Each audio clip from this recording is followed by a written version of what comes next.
Antes de la muerte de mi esposo, nuestra hija, Verónica, fue diagnosticada con esquizofrenia infantil. La llevamos a multitud de especialistas y prácticamente todos llegaron a la misma conclusión. Se trata de una condición rara, pero no imposible. Realmente quedamos devastados.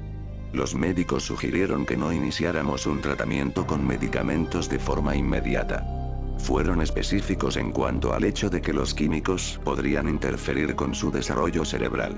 A los 5 años de edad, cuando un desarrollo cerebral apropiado es algo crítico, no querían correr ningún riesgo.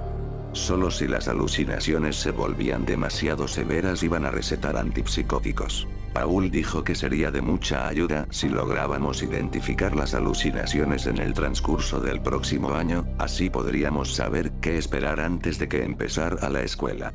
Fue bastante difícil para mí aceptarlo. Yo quería que iniciara de inmediato en la guardería. Verónica había demostrado ser lo suficientemente inteligente y capaz, pero eventualmente terminé cediendo. Simplemente no me gustaba admitir que Verónica requería de atención especial. Nuestra misión era separar sus alucinaciones de la realidad, hurgando todos los días en su imaginación. Empezamos apuntando algunos sucesos atípicos. Uno de estos tenía que ver con un perro enorme que jugaba con ella cuando se suponía que debía estar durmiendo. El otro era un pez que la seguía a todos lados y hablaba con ella sobre dibujos animados. Sin embargo, lo más desconcertante para nosotros era el hombre oscuro sin ojos, nariz y oídos que le decía lo mucho que se divertiría si salía a correr y jugar en la calle. Más de una vez, Paul me dijo que había perseguido a Verónica después que ella abrió la baranda para salir corriendo a una calle concurrida. Después de la tercera vez, Paul se levantó muy temprano, se reportó enfermo en el trabajo y pasó el día instalando una valla. Fue en verano, así que por mucho que quisiéramos mantener a Verónica adentro, sabíamos lo importante que era para ella el aire fresco y el sol como para negárselo. Aún así, cada vez que Verónica jugaba afuera iba en línea recta hasta la valla y empezaba a llorar cuando se daba cuenta que no podía ir más allá.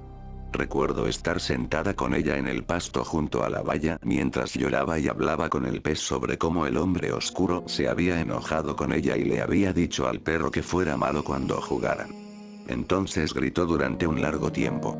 Cuando finalmente logré que me dijera qué le pasaba, lo único que me dijo fue que el pez había sido atropellado por un auto y que había muerto.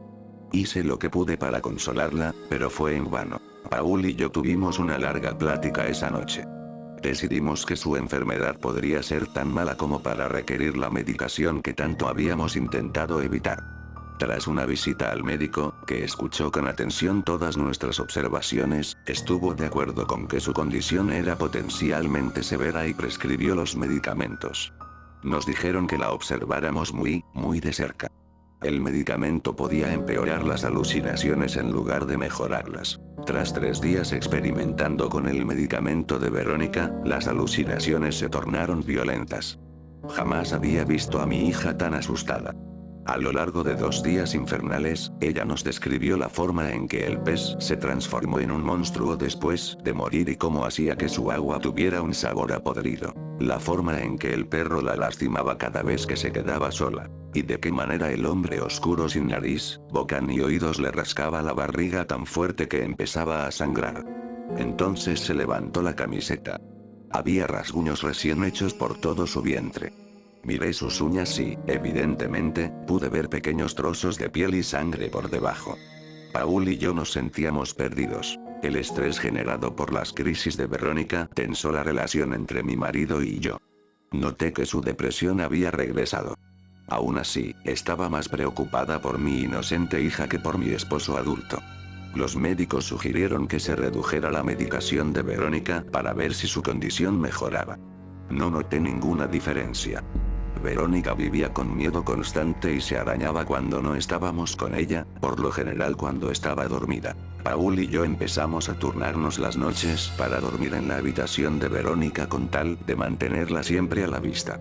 Pese a esto, encontraba sangre en sus sábanas, en su ropa y bajo las uñas cada vez que la revisaba. Cada una de sus alucinaciones se había tornado violenta. El pez empezó a morderla, el perro se sentaba sobre ella para intentar asfixiarla y el hombre oscuro la rasguñaba. Me preguntaba si Verónica necesitaba ser internada. Paul se disparó en la cabeza un domingo por la mañana, mientras Verónica y yo nos encontrábamos en la cocina desayunando. No me molestaré en detallar el shock, el sentimiento de traición y la sensación de impotencia que le siguió. Me había dejado sola cuidando a una hija terriblemente enferma. Un par de semanas después del funeral, yo limpiaba la casa con Verónica a mi lado, me mostraba con orgullo los nuevos mitones que su tía le había obsequiado con la esperanza de que dejara de lastimarse. Hasta ese momento, habían funcionado muy bien. Por alguna razón, Verónica se encontraba en una de esas raras rachas de buen humor mientras recorríamos la casa. Estaba guardando en una caja las pequeñas cosas que habían pertenecido a Paul. Me dolían demasiado como para soportar verlas todos los días. Verónica charlaba vagamente sobre lo bien que había dormido últimamente, sin pesadillas, el perro ya no se subía sobre ella y el pez había vuelto a ser amable y divertido otra vez. Le dije lo agradable que era eso y llevamos la caja que habíamos estado llenando de vuelta al cobertizo de Paul. Pensé en preguntarle si el hombre oscuro con la cara terrible aún intentaba lastimarla. Antes de que pudiera decir algo, la vi rascándose furiosamente la barriga. Suspiré. Gracias a Dios por los mitones. Después de probar 15 de las casi 30 llaves que Paul tenía en su llavero, finalmente encontré la que pertenecía al cobertizo. Abrí la puerta y Verónica corrió hacia el interior para explorar.